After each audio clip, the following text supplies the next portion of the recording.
सरस्वती कृषी पर्यटन केंद्रात जिल्हा परिषद विद्यार्थ्यांचा उत्साह, व्यसनमुक्तीचा दिला संदेश। प्राध्यापक गोपीचंद निबारते यांच्या संकल्पनेतून साकारलेल्या सरस्वती कृषी व ग्रामीण पर्यटन केंद्र चिरवा येथे दर रविवारी शालेय विद्यार्थ्यांसाठी उन्हाळी शिबिराचे आयोजन करण्यात येत आहे। याच उपक्रमाचा भाग म्हणून या रविवारी जिल्हा परिषद उच्च प्राथमिक शाळा खराडा पुनर्वसन येथील विद्यार्थ्यांनी या शिबिरात उत्स्फूर्त सहभाग नोंदवत विविध उपक्रमांचा आनंद लुटला। शिबिराच्या सत्रात प्राध्यापक विठ्ठल मते व डॉक्टर कविता मते यांनी या विद्यार्थ्यांना मोलाचे मार्गदर्शन केलं। आजच्या काळात व्यसनाधीनता ही एक मोठी समस्या असून विद्यार्थ्यांनी त्यापासून दूर राहून आपले भविष्य कसे घडवावे यावर त्यांनी प्रकाश टाकला। केवळ व्याख्यान न देता खेळातून अनेक मनोरंजक कृती करून घेत विद्यार्थ्यांचे मनोरंजनही केले आणि जीवनावश्यक धडेही दिले।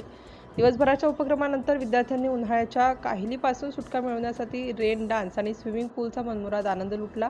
या शिबिराच्या यशस्वी आयोजनासाठी आणि विद्यार्थ्यांना प्रोत्साहन देण्यासाठी खराडा पुनर्वसन शाळेचे मुख्याध्यापक कमलाकर ठोसरे, शिक्षक हेमराज वैद्य आणि मंगेश कांबळे प्रामुख्याने उपस्थित होते। ग्रामीण भागातील विद्यार्थ्यांना कृषी पर्यटनाच्या माध्यमातून शिक्षणासोबतच आनंद देणारा हा उपक्रम पालकांमध्येही कौतुकाचा विषय ठरत आहे।